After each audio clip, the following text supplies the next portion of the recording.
Hello and welcome to Virtuos. This time I'll be creating a high detailed weathered wall.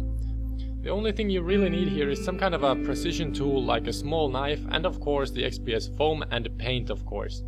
I will be adding some more detail in the end and you might or might not have that at your home.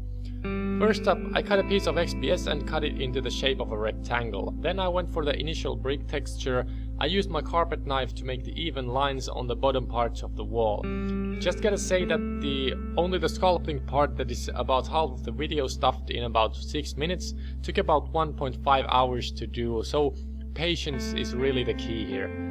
I used my small knife to draw the areas where I wanted the bricks to show, and also the plaster sometimes breaks off in several layers. I also drew the area for the middle layer of the plaster. By swiping the XPS texture like this, you can get a bit of a rough texture for it.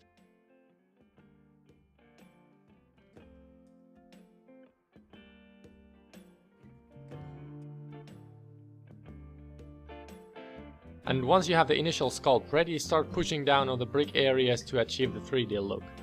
Be sure to have a deep enough cut between the plaster and brick area to make the pushing part easier.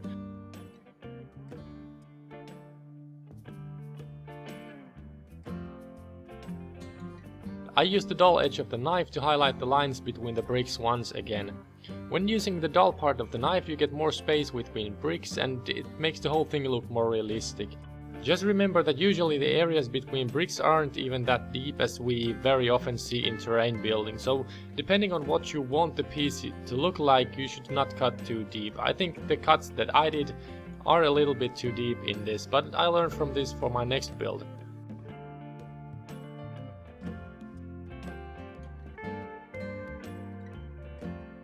Then again, the basic aluminium foil trick to achieve a rocky texture. I rolled it around and also hit the XPS with it. Be sure to get a rough texture on the middle plaster layer.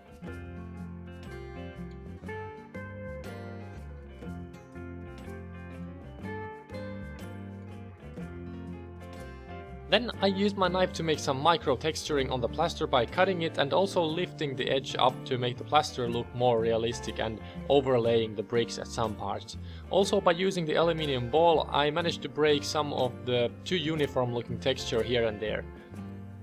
Be sure to get a rough texture on the middle plaster layer, and if you want, even do a couple of swipes with the aluminium ball on the wall depending on the look you want. With that technique you can make it look like someone scratched the wall with a car, for example, if that's what you want. At this point it doesn't really matter if the XPS cracks off at some parts, just try to make the plaster look like there's actually more brickwork under it.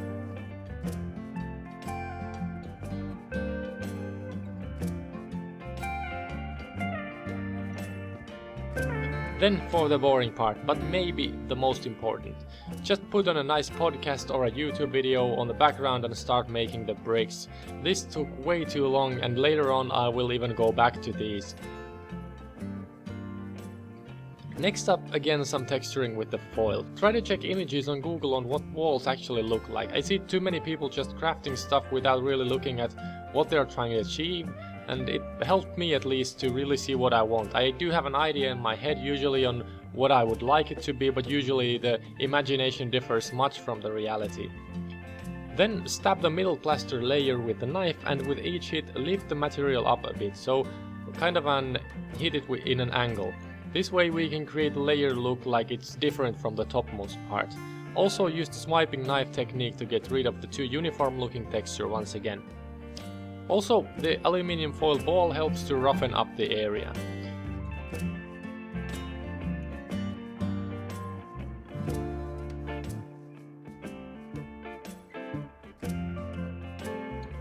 For the bricks I wanted to make them more different looking, so I went ahead and used about 10 minutes to modify some of the bricks and take small bricks off, etc. And now the fun begins.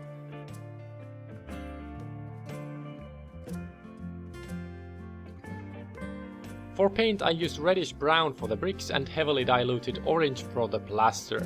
The base coating here doesn't much resemble what the final wall will look like. For the plaster area, be sure to use enough water to get the flowing or running water effect, and the weathering will look nearly photorealistic.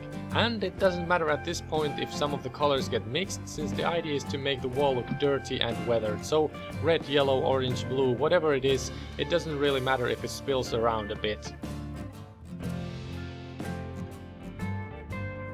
I also dropped some blue on the plaster to make it look dirty at points. And if you use too much water and the paint will fall on the bricks, it doesn't really matter, it just makes it look more realistic.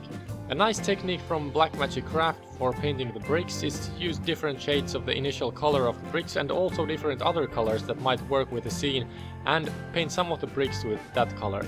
In the end, after the wash and the dry brushing, the vibrant bricks won't stand out at that much like they do at this point.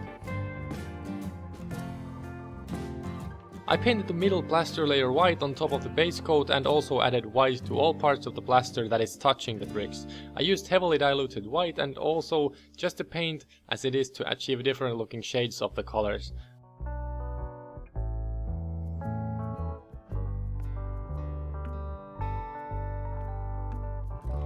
Also, to paint the topmost layer with white and diluting it with water, the dirty effect will pop out more since it will get mixed up with other colors.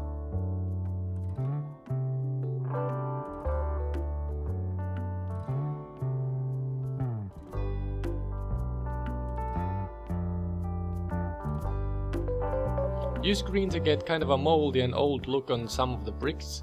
Usually it's a good thing to paint the bottommost bricks a bit green and only put green on some of the other bricks. Also, to use it more like a moss, remember to put it only on the top of the bricks. Also hit the plaster areas a bit with the green paint.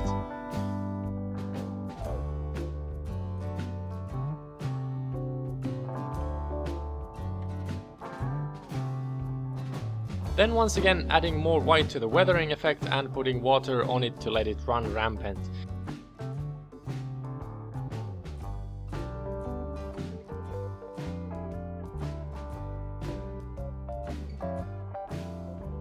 I started adding more white to the middle layer now that the base color was pretty much dried out.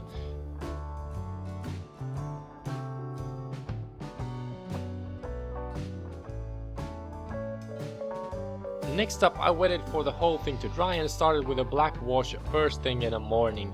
The black wash is made from dish soap, water and cheap black acrylics paint. Use heavy wash on the bricks to get the shadowy areas look more good, and also drop it lightly on all the nooks and crannies on the topmost plaster layer. It doesn't really matter if it starts looking too dark in some points here, since the dry brushing next and in the end will fix some of the problems we are creating for ourselves here. The black wash should be used lightly enough on the plaster part not to hide the base color with it too much. Also, I added white to the already lighter areas to make the weathering look more realistic. Once again the whole piece had dried, I started dry brushing it with very light yellow, which was nearly white actually. I dry brushed the whole piece, also the plaster area. And at this point I tried to achieve the final color for the middle plaster layer. Now for the small details. So I used very small pieces of toilet paper and stick them in between the bricks. I also used water to make them easier to work with and then added PVA glue to make them stick to the surface. Brick walls are usually built so that there is mortar in between the bricks, and usually in older buildings the mortar will smush through the bricks and flow outside, depending on how well the brickwork was done, of course. It might be that the plaster on top was made with an idea that it will hide some of the mistakes in the spilling mortar, but now that the wall is old and weathered, the plaster has fell off and revealed the bad work of the construction workers. Next, I put a little bit of glue on my knife and took small amounts of fine sand on it and pressed it on the plaster areas and the toilet paper areas.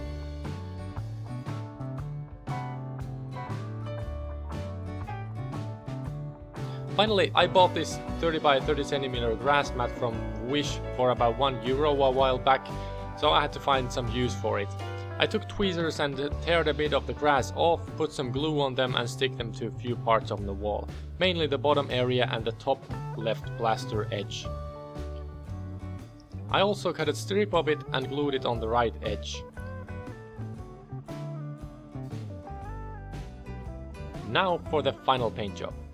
I painted the mortar and remaining toilet paper plaster with yellow and red and used a black wash on them and also some of the parts I wanted to make look better. Mainly the plaster area.